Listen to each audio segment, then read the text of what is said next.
the wall that grew a jungle. Leo loved to draw.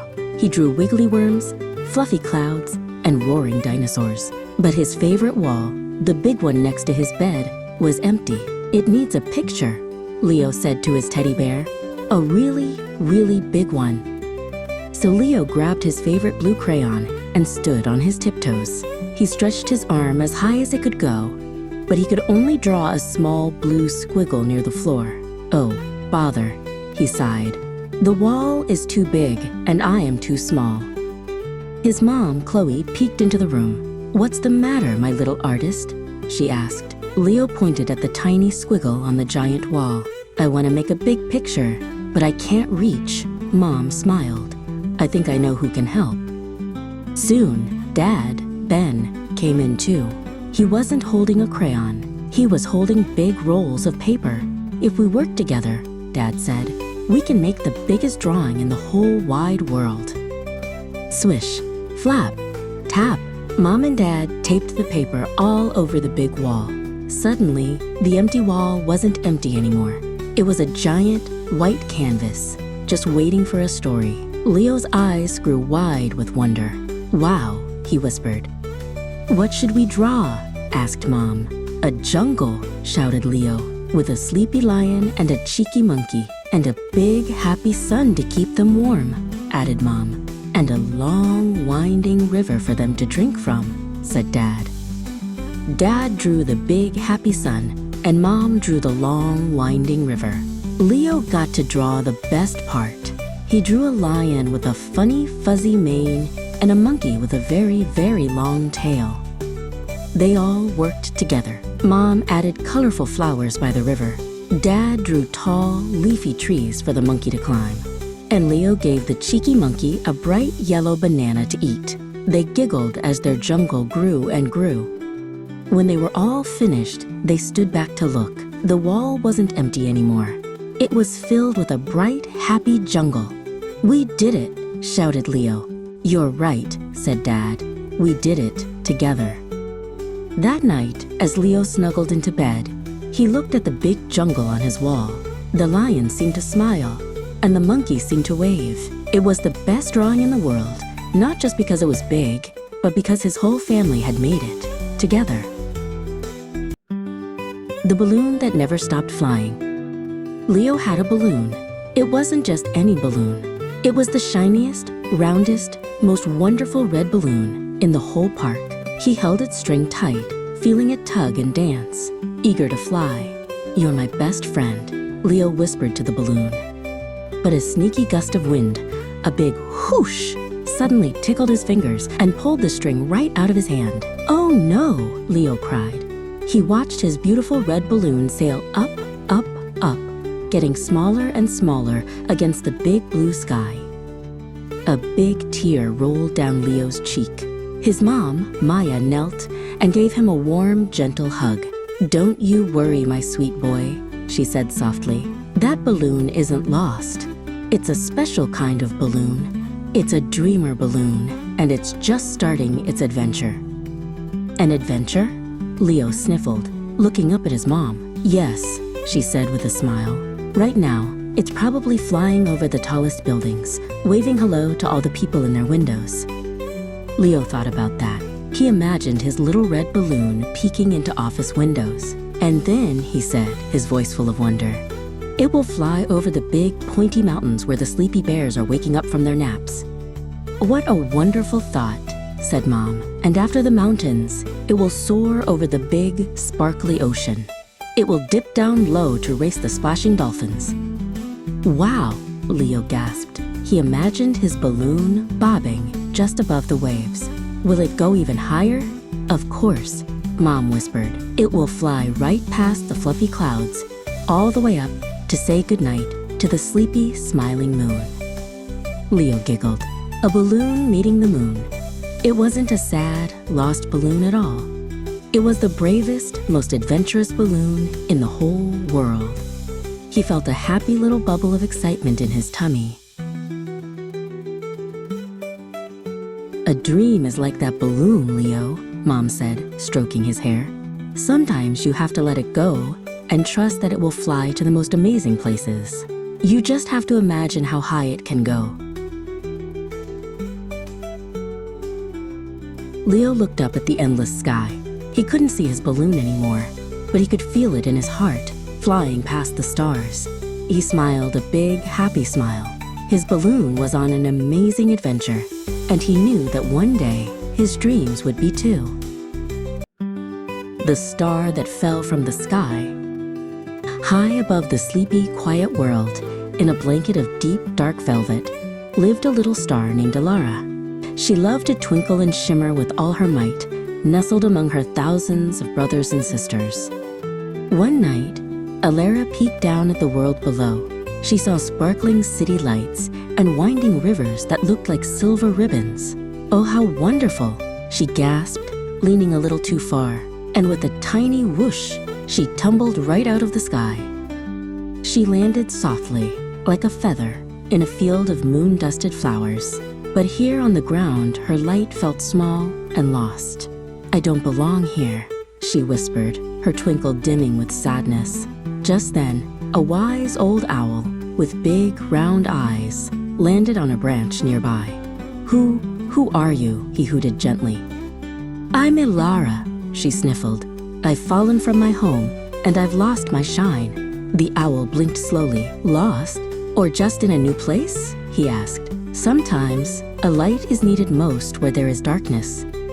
Alara thought about the owl's words. She began to wander through the quiet woods. Soon, she saw a magical sight. Dozens of tiny lights were dancing in the air, blinking on and off. "What are you?" she asked the little bug resting on a leaf. "We are fireflies," the bug buzzed happily. "We may not be as big as the stars in the sky, but we fill the forest with our own special glow. This is where we belong." Alara continued her journey and came to a small, still pond. It was so dark, it looked like a puddle of fallen sky. She saw her own sad reflection looking back at her. But then, she noticed a single, beautiful water lily closed up tight for the night. Remembering the fireflies, Alara had an idea. She floated over to the flower and settled gently on one of its petals. She closed her eyes and began to shine, not with sadness, but with a soft, warm, and steady glow. When the first rays of morning sun touched the pond, a miracle happened. The water lily slowly opened its petals, and there, in the very heart of the flower, was Alara, making the morning dew on the petals sparkle like 1,000 tiny diamonds. Alara was no longer a lost star from the sky. She was the star of the pond, the light in the lily. She learned that no matter how far you fall or where you land, everyone has a special place to share their light and make the world a little more beautiful. The Little Hug Train. In a city full of sleepy houses and quiet streets, lived a little train named Charlie. Charlie wasn't a big, noisy train. He was a special hug train, and his job was the best job in the world. Every night, when everyone was tucked in bed, Charlie would chug out of his station. "Choo-choo," he'd whisper. "Time to share some hugs." His steam puffed out in soft, sparkly clouds. Soon, Charlie heard a tiny sound. "Meow," it cried. Peeking down a narrow alley, he saw a little kitten, all alone and looking very sad. "Don't be sad, little one," Charlie puffed softly.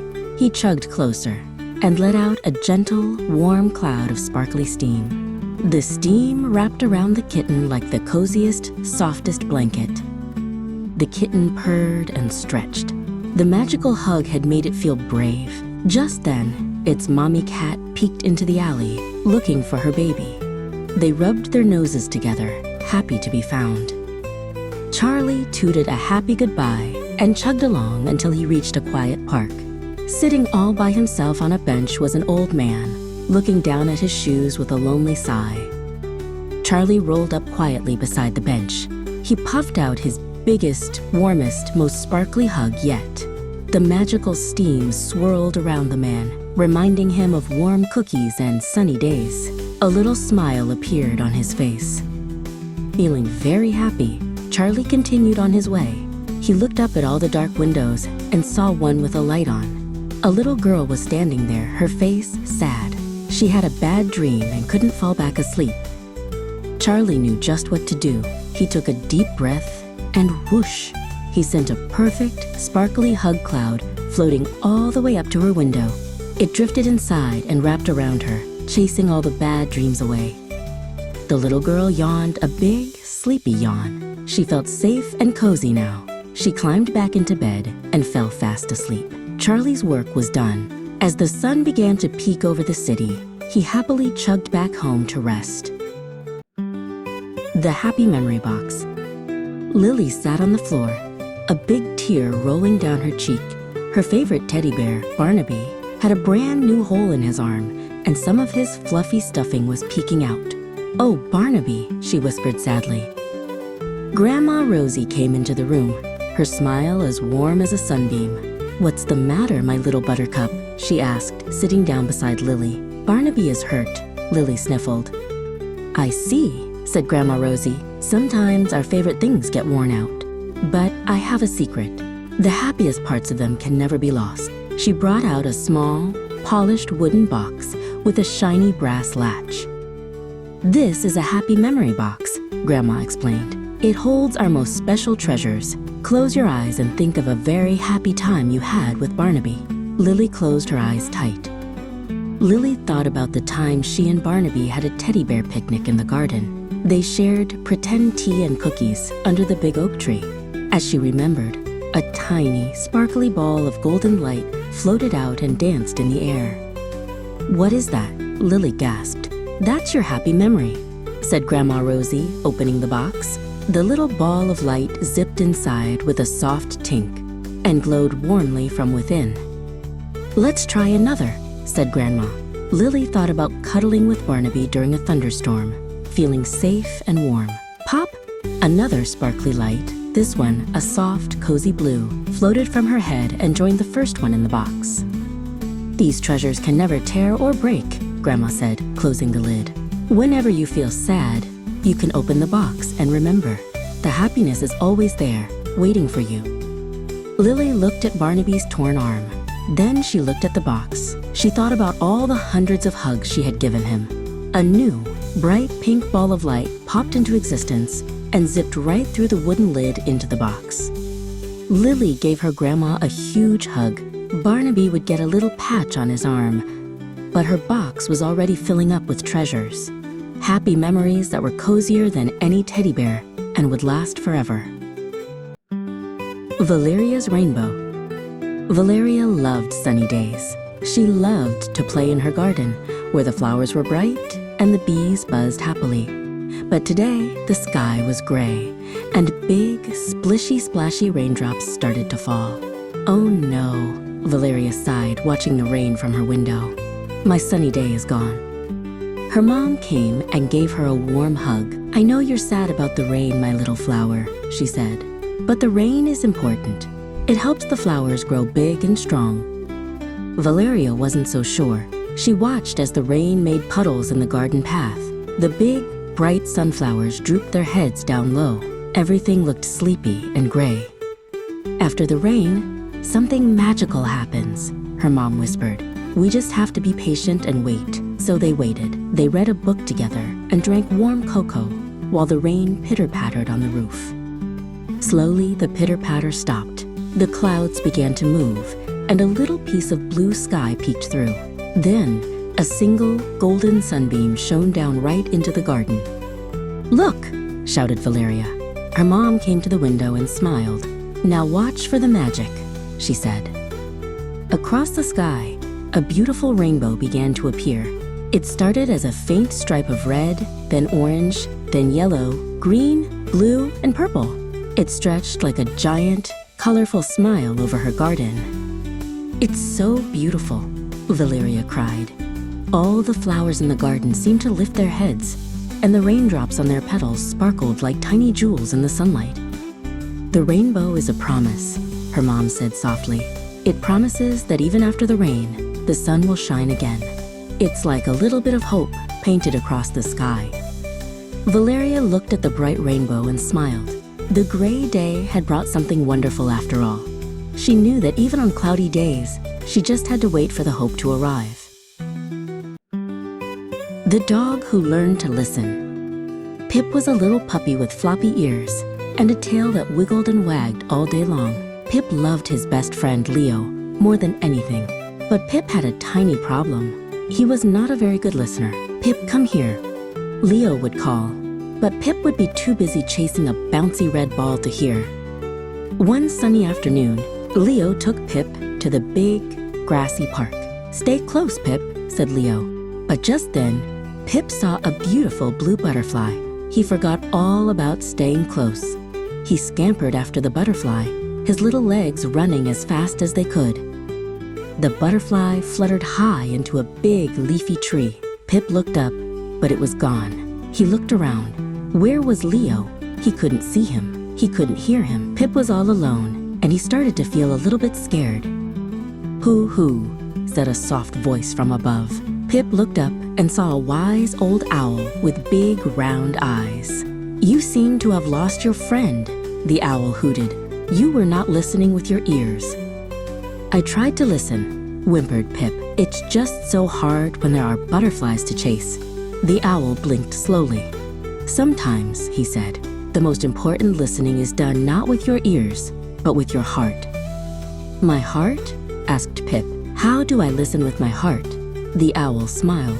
"Be very still. Close your eyes and think about your friend. Your heart will show you the way back to him." Pip did as the owl said. He closed his eyes and thought all about Leo. He thought about Leo's happy laugh and the way he gave the best belly rubs. Suddenly, Pip felt a warm little tug inside his chest, pulling him in one direction. He opened his eyes and started to run. He ran past the swings and over a little hill, and then he saw him. "Woof!" barked Pip. Leo was sitting on a bench, looking very sad. When he saw Pip, his face lit up. "Pip, you came back." Leo hugged Pip tight. "I was so worried. I called and called for you." Pip licked Leo's chin. He couldn't say, "I'm sorry," but Leo understood. Pip had learned that listening wasn't just about hearing words. It was about keeping his best friend safe and close.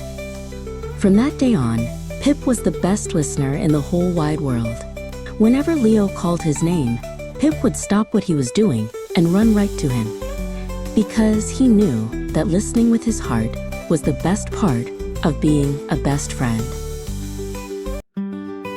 The Lamp That Shined Smiles. In a cozy little town lived a girl named Lily. Lily loved things that sparkled and shined. One afternoon, while walking home, she saw a little shop tucked between the bakery and the bookstore. Its windows were full of wonderful, dusty treasures. A little bell tinkled as Lily pushed the door open. Inside, a kind old man with glasses perched on his nose smiled at her. "Hello there," he said. "I'm Silas." Lily looked all around, but her eyes stopped on a small, simple lamp sitting on a shelf. It wasn't shiny or sparkly at all. "That's a very special lamp," Silas whispered. "It doesn't plug into a wall. It shines with smiles." He gently took the lamp down and gave it to Lily. "It's a gift. Take good care of it."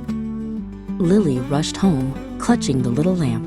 She put it on her bedside table and gave it her biggest, widest smile. But the lamp stayed dark. She tried making a funny face. Nothing. The little lamp just sat there, dull and plain. The next morning, Lily was playing in her garden when she saw her friend, Tom, trip and fall. "Wah!" he cried. He had a little scrape on his knee, and big tears were rolling down his cheeks.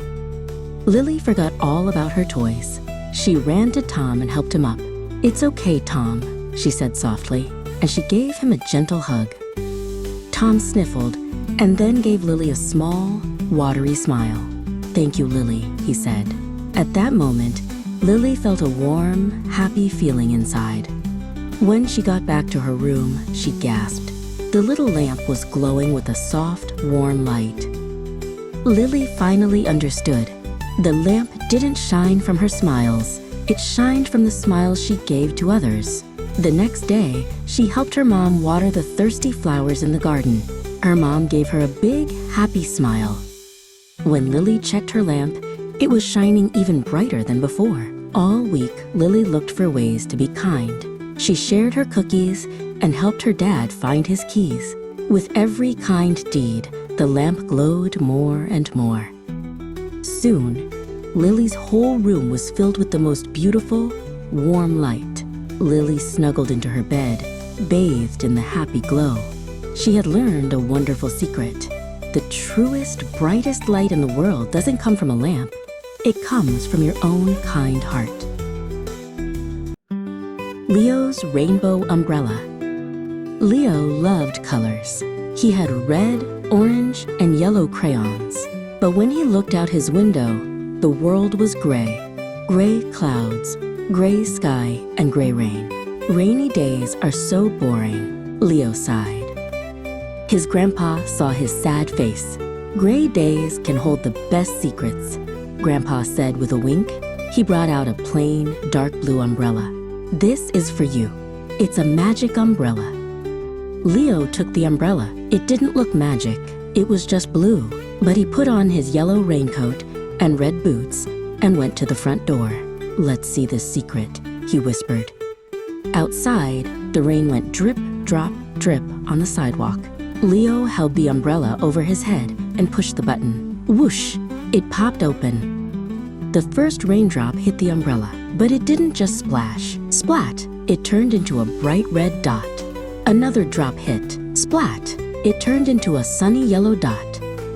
Soon, every raindrop that hit the umbrella turned into a color. Blue, green, orange, and purple. The colors mixed and swirled together, painting the plain blue umbrella like a rainbow. The colors dripped off the edge of the umbrella. They made a beautiful, swirling rainbow puddle at his feet. Leo laughed and stomped his red boots. Splash! A rainbow wave flew into the air. A friend named Mia saw the colors from her window. She put on her coat and ran outside. Wow, Leo, she shouted. Leo held the umbrella over both of them, and they danced in the colorful rain. Grandpa watched from the window. He saw Leo sharing the magic umbrella with Mia. He smiled a big, happy smile. The best secrets, he thought, are the ones you share. When the rain stopped, a giant, real rainbow stretched across the sky. The umbrella turned back to plain blue. Leo hugged it tight. He couldn't wait for the next gray, rainy day. The Island of Forgotten Toys.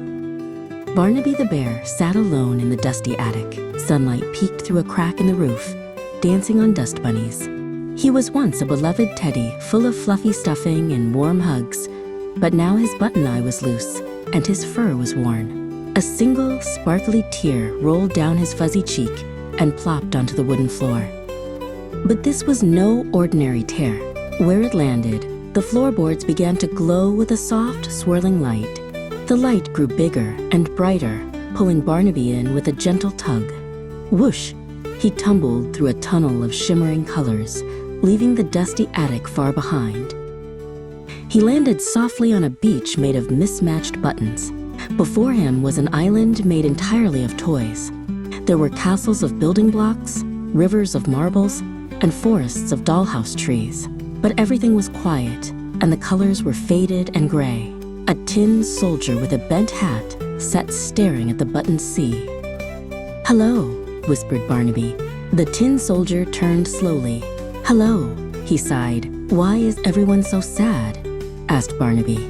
The soldier pointed his tin sword to the quiet island. "We are the forgotten toys," he said. "When no one plays with you, you forget how to have fun.